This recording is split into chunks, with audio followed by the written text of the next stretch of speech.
नमस्कार, आप देख रहे हैं द न्यूज़ वाला नेटवर्क और मैं हूं आपके साथ हेमंत। हम लोग आपको कोशिश करते हैं कि नए नए विद्वानों से मिलवाएं और विद्वानों से बातचीत करें और उनकी बातचीत आप तक पहुंचाएं और आपके जीवन में भी सुख शांति बनी रहे। तो आज हमारे साथ मौजूद हैं आचार्य गुरुकुलम के जो फाउंडर हैं आचार्य रमेश सेमवाल जी, और इनसे आज बातचीत करेंगे हम दिवाली को लेकर और दीपावली पे क्या क्या चीज़ें करनी चाहिए जिससे कि आपके जीवन में सुख शांति आए।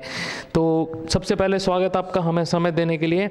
और क्या क्या करना चाहिए गुरुजी? पहले भी आपसे बातचीत होती रही है बहुत सारे विषयों पर, तो इस बार क्या करना चाहिए, इस बार क्या विशेष रहेगा? बहुत बहुत धन्यवाद हेमंत जी, आपने बहुत ही अच्छा प्रश्न हिंदू जनमानस के लिए पूछा है, क्योंकि कलिकाल चल रहा है और इसमें सभी लोग चाहते हैं कि हमारी समस्याओं का समाधान हो। सभी लोग समस्याओं से ग्रसित हैं, कोई बीमार है, कोई कष्ट में है। तो सब ये दीपावली का पावन पर्व जो है, ये तंत्र के लिए, मंत्र के लिए, पूजा पाठ जप तप के लिए बहुत ही अच्छा समय है। ये हमारे 5 दिवसीय पर्व होता है, 5 दिवसीय ये पावन पर्व है। और ये हमारा जो है 5 दिन का जो ये पावन पर्व है, धन्वंतरी जयंती से, यानी जिसको खरीदारी का भी मुहूर्त होता है, इसमें छोटी दीपावली होती है, बड़ी दीपावली होती है, और फिर गोवर्धन पूजा होती है, और फिर भैया दूज होती है। तो ये 5 दिन का जो पावन पर्व है, ये बहुत ही शुभदायक मंगलदायक पर्व होते हैं। इन पर्वों में आराधना, किसकी आराधना? महालक्ष्मी की आराधना, कुबेर की आराधना, महाकाली की आराधना, भगवान विष्णु की आराधना। हनुमान जयंती भी बीच में आ रही है, तो हनुमान जयंती पर हनुमान जी की आराधना। तो ये जो 5 पर्व हैं हमारे, इनमें हमें इन आराधनाओं के माध्यम से अपने जीवन के कष्टों को दूर कर सकते हैं। जैसे दीपावली के दिन आप दक्षिणावर्ती शंख का प्रयोग कर सकते हैं। दक्षिणावर्ती शंख, कोड़ियाँ, हल्दी की गांठ, धनिया, इन सब के द्वारा माँ लक्ष्मी का अभिषेक और पूजन किया जा सकता है। यानी दक्षिणावर्ती शंख और श्रीयंत्र का बड़ा भारी महत्व हमारे हिंदू धर्म में है। महालक्ष्मी का जो यंत्र है उसे कहते हैं श्रीयंत्र। तो जिस घर में श्रीयंत्र होता है और श्रीयंत्र का दीपावली के पावन पर्व पर रात्रि काल में श्री सूक्तम के द्वारा अभिषेक किया जाता है, दुग्ध से, दही से, घृत से, गंगा जल से, मिष्टान से, यानी पंचामृत के द्वारा, विद्वान ब्राह्मणों के द्वारा। तो श्री यंत्र के अभिषेक करने से, कनक धारा यंत्र के अभिषेक करने से और लक्ष्मी यंत्र के अभिषेक करने से, कनक धारा यंत्र का भी बड़ा भारी महत्व है, इनके अभिषेक करने से घर में किसी प्रकार की दरिद्रता हो वो मिट जाया करती है।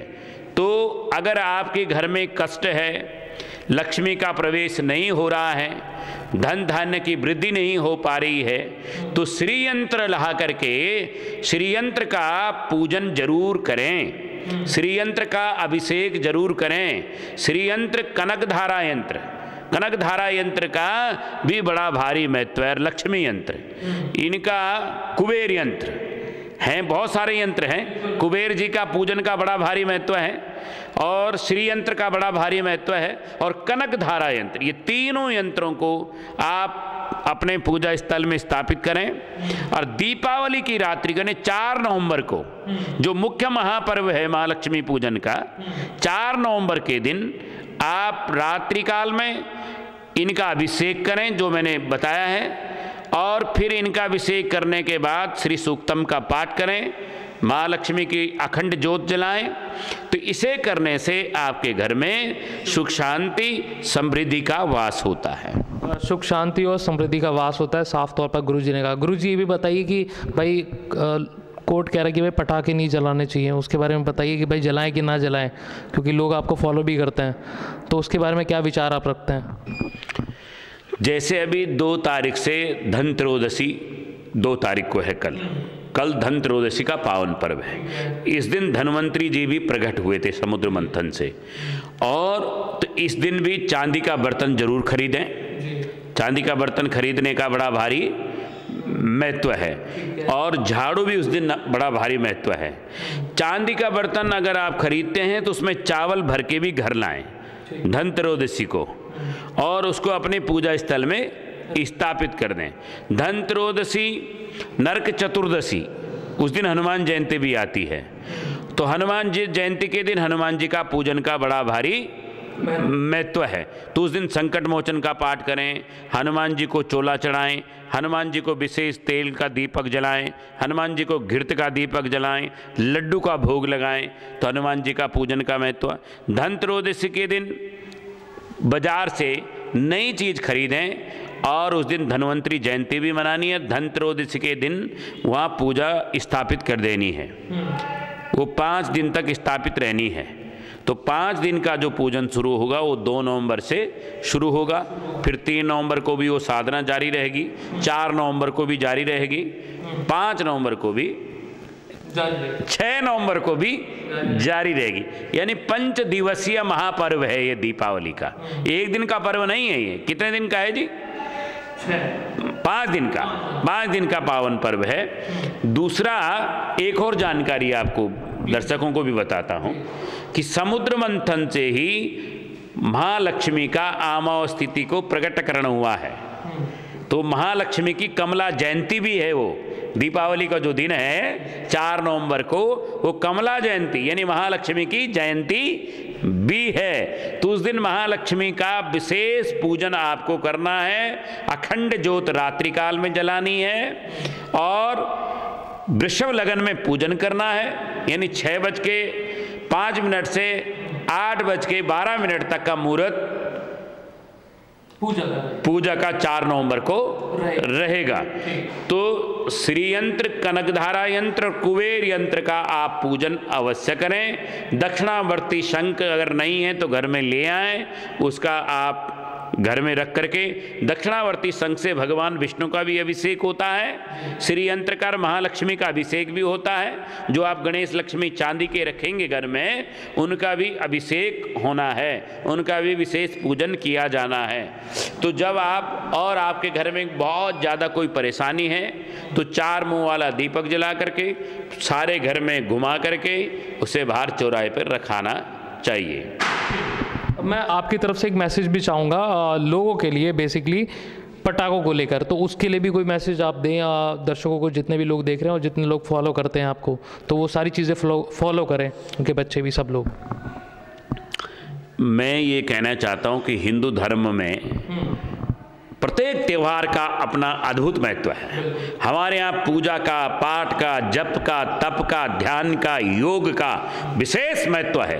मंत्र जाप का बड़ा भारी महत्व है। तो हम साधना करें, उपासना करें, भक्ति करें, ज्ञान को प्राप्त करें, और जो हमारे अंदर अज्ञान है उसको हटा करके माता महालक्ष्मी की कृपा किस प्रकार हो, अष्टलक्ष्मी हमें किस प्रकार मिले, योग लक्ष्मी, भोग लक्ष्मी, ज्ञान लक्ष्मी, वाहन लक्ष्मी, बुद्धि लक्ष्मी, संतान लक्ष्मी, ऐश्वर्य लक्ष्मी, कीर्ति लक्ष्मी, हमें सब लक्ष्मियाँ प्राप्त हों। लेकिन दूसरे का भी हम ध्यान रखें, पटाखा खूब जलाओ, मैं नहीं कहता मत जलाओ। हमारे यहाँ बड़े बड़े ब्रह्म ज्ञानी तैयार हो जाते हैं कि होली में हमें कहेंगे पानी का मिसयूज कर रहे हो, शिवरात्रि को कहेंगे दूध का मिसयूज कर रहे हो, और पटाखे वाले में दीपावली को कहेंगे कि पटाखे का प्रदूषण हो रहा है। इन ब्रह्म ज्ञानियों से दूर रहो। लेकिन हमें क्या करना है, विचार ये भी करना है कि हमारे कारण किसी को परेशानी ना हो, और हमारे जो छोटे बच्चे हैं उनका विशेष ध्यान रखना हमारा परम कर्तव्य है। उन्हें हमें बताना चाहिए कि महालक्ष्मी आ रही हैं, उनका ध्यान करो। माता महालक्ष्मी कुबेर देवता हैं, उन्हें कहानियां सुनाओ, उन्हें प्रभु श्री राम की कहानी सुनाओ कि प्रभु श्री राम ने रावण रूपी आताताई को मार करके जब वो विजय होकर अयोध्या लौटे तो उनकी विजय के उपलक्ष्य में हजारों दीपक जलाए गए। तो हमें अपने बच्चों को, युवा पीढ़ी को सिर्फ पटाखे नहीं बताने हैं, हमें प्रभु श्री राम के चरित्र को बताना है, माता महालक्ष्मी के चरित्र को बताना है।